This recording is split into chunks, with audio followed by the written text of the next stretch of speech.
সম্প্রতি একটা মার্কিন গবেষণা বেশ হইচই ফেলেছে। সেখানে বলা হচ্ছে ২০২৫ সালের মধ্যেই ভারত আর পাকিস্তানের মধ্যে পারমাণবিক যুদ্ধ লাগতে পারে। হ্যাঁ, ঠিকই শুনেছেন। আর তাতে নাকি মুহূর্তের মধ্যে ১২.৫ কোটি মানুষের মৃত্যু হতে পারে। ১২.৫ কোটি? সংখ্যাটা শুনলেই তো কেমন শিউরে উঠতে হয়। এটা কোনো গবেষণা? এটা আমেরিকার রাটকার্জ ইউনিভার্সিটির। বিবিসি বাংলাতেও এটা নিয়ে রিপোর্ট হয়েছে।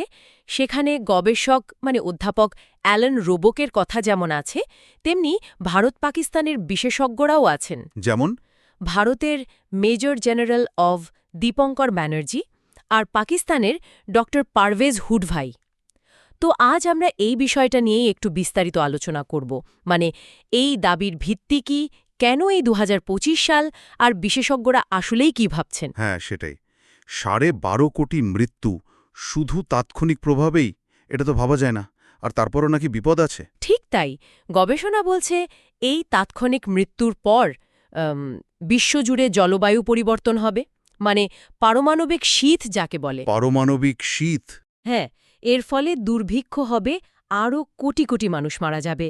ভিত্তি হিসেবে ওরা দেখাচ্ছে দুটো দেশের হাতেই পারমাণবিক অস্ত্র বাড়ছে সংখ্যায়, শক্তিতে, আর কাশ্মীর বিরোধ তো আছেই।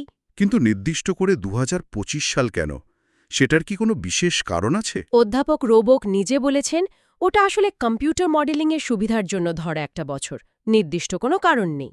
যুদ্ধ সত্যি যে কোনো সময় হতে পারে, এটাই মূল কথা। আচ্ছা, তারা কি কোনো নির্দিষ্ট ঘটনার কথা বলেছেন যা থেকে এমন যুদ্ধ শুরু হতে পারে? ঠিক কিভাবে পরিস্থিতি এতটা খারাপ হতে পারে? দুটো কাল্পনিক পরিস্থিতির কথা বলা হয়েছে, বেশ ভয় ধরানো কিন্তু। কিরকম? যেমন ধরুন, ভারতের পার্লামেন্টে একটা বড় জঙ্গি হামলা হলো, অনেক নেতা মারা গেলেন। ভারত প্রতিশোধ নিতে পাকিস্তানে হামলা করল, আর পাকিস্তান তখন পারমাণবিক অস্ত্র ব্যবহার করে ফেলল। সর্বনাশ! ভারতও পাল্টা পারমাণবিক হামলা চালালো। ব্যাস, লেগে গেল পুরো দস্তুর যুদ্ধ আর কি। আর দ্বিতীয়টা? আরেকটা হলো, ভারত হয়তো কাশ্মীরে কোনো বড় অভিযান শুরু করল, আর সেখান থেকে যুদ্ধটা পারমাণবিক পর্যায়ে চলে গেল। শুনতে তো খুবই ভয়ঙ্কর লাগছে, কিন্তু এগুলো তো অনুমান, তাই না? যারা ওই অঞ্চলের পরিস্থিতি কাছ থেকে দেখেন, বিশেষজ্ঞরা, তারা কি বলছেন? সবাই কি একমত? না না, এখানেই বিষয়টা ইন্টারেস্টিং। সবাই একমত নন।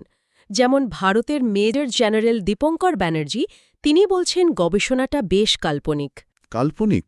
হ্যাঁ, ওনার মতে ২০২৫ সালের পূর্বাভাসের তেমন কোনো বৈজ্ঞানিক ভিত্তি নেই।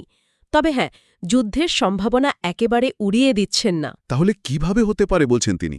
তার মতে কোনো দুর্ঘটনা বা চরম রাগ, ভয়, কিংবা ধরুন বড় কোনো সন্ত্রাসী হামলা, যেমন ২০০৮-এর মুম্বাই হামলার মতো।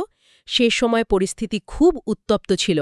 তিনি মনে করিয়ে দিচ্ছেন, কার্গিল যুদ্ধের সময়ও কিন্তু পারমাণবিক অস্ত্র ব্যবহারের কথা ওঠেনি। আচ্ছা, তিনি ঝুঁকি মানছেন কিন্তু মডেলিং নিয়ে সন্দিহান।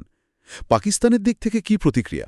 পাকিস্তানের বিখ্যাত পরমাণু বিজ্ঞানী ড পারভেজ হুডভাই, তিনি কিন্তু যুদ্ধের সম্ভাবনাকে বেশ বাস্তব বলে মনে করছেন। ওহ, তাহলে তিনি একমত? ঠিক একমত না। তার মতে এটা কোনো পরিকল্পিত যুদ্ধের চেয়ে বরং ভুল বোঝাবুঝি বা দুর্ঘটনার কারণে হওয়ার সম্ভাবনাই বেশি। দুর্ঘটনা? হ্যাঁ, তিনি বলছেন দুই দেশের সীমান্ত পরিস্থিতি এখন ঠান্ডা যুদ্ধের সময়ের চেয়েও বেশি বিপজ্জনক। কারণ সীমানা একেবারে লাগোয়া, প্রায় রোজ গুলি বিনিময় হয়। পুলওয়ামা, বালাকোটের মতো ঘটনা যে কোনো মুহূর্তে নিয়ন্ত্রণের বাইরে চলে যেতে পারত। তার উত্তেজনা চরমে? একদম। আর কাশ্মীর তো মূল কারণ বটেই, তার সাথে জলবায়ু পরিবর্তন, হিমালয়ের বরফ গলা, পানির সংকট, এগুলো পরিস্থিতিকে আরও ঘোরালো করে তুলতে পারে। আর অস্ত্র প্রতিযোগিতা, সেটার কথাও তো আসছে। অবশ্যই। ড হুদভাই সেটার উপর জোর দিয়েছেন।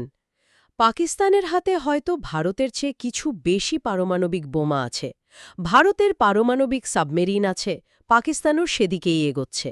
অনুমান করা হচ্ছে ২০২৫ সালের মধ্যে দুই দেশের মোট পারমাণবিক অস্ত্রের সংখ্যা ৪০০ থেকে ৫০০ হতে পারে। ৪০০ থেকে ৫০০? এই প্রতিযোগিতা তো ঝুঁকি অনেক বাড়িয়ে দিচ্ছে। নিঃসন্দেহে। আচ্ছা, যদি সত্যি এমন যুদ্ধ হয়, তার প্রভাব কি শুধু ভারত পাকিস্তানেই থাকবে? গবেষণা কি বলছে, বিশ্বজুড়ে কি হবে? না, প্রভাব হবে বিশ্বব্যাপী এবং ভয়াবহ। অধ্যাপক রবকারের বিশ্লেষণ অনুযায়ী পারমাণবিক বিস্ফোরণের আগুন থেকে তৈরি হওয়া কোটি কোটি টন ধোঁয়া হুম। বায়ুমণ্ডলের ওপরের স্তরে উঠে যাবে। তারপর?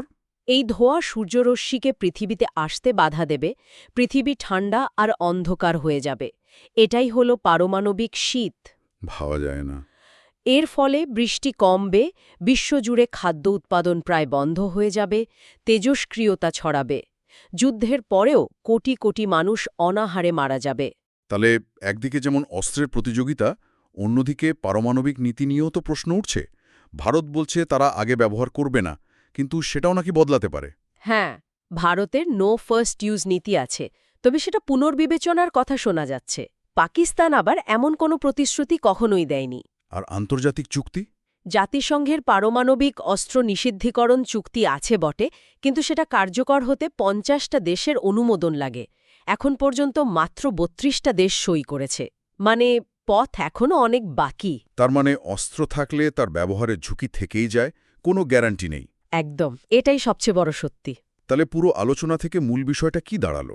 একদিকে একটা মারাত্মক পূর্বাভাস, অন্যদিকে বিশেষজ্ঞদের মধ্যে কিছুটা মতপার্থক্য, বিশেষ করে সময়টা নিয়ে। ঠিক তাই, গবেষণা একটা ভয়াবহ চিত্র দিচ্ছে। বিশেষজ্ঞরা এর সময় বা এটা ঘটবেই কিনা তা নিয়ে একমত না হলেও দুর্ঘটনা বা ভুল বোঝাবুঝির ঝুঁকিটা কিন্তু কেউ উড়িয়ে দিচ্ছেন না। মূল কথাটা হলো পারমাণবিক অস্ত্রের অস্তিত্ব মানেই ঝুঁকি, আর সেই ঝুঁকি সত্যি হলে তার ফল হবে বিশ্বজোড়া বিপর্যয়, শুধু ওই অঞ্চলের জন্য নয়। এখানেই হয়তো সবচেয়ে বড় চিন্তার বিষয়টা। এই গবেষণা ভারত পাকিস্তানের উপর আলো ফেললেও পারমাণবিক অস্ত্র তো আরও অনেক দেশের কাছেই আছে। দুর্ঘটনা বা ভুল বোঝাবুঝির যে ঝুঁকির কথা বিশেষজ্ঞরা বলছেন, সেটা যদি সত্যি হয়, তাহলে অন্য কোনো পারমাণবিক শক্তিধর দেশ বা তাদের মিত্রদের মধ্যে যদি উত্তেজনা বাড়ে, তখন বিশ্ব নিরাপত্তার উপর তার কী প্রভাব পড়তে পারে, এটা আমাদের সবাইকে গভীরভাবে ভাবাবে।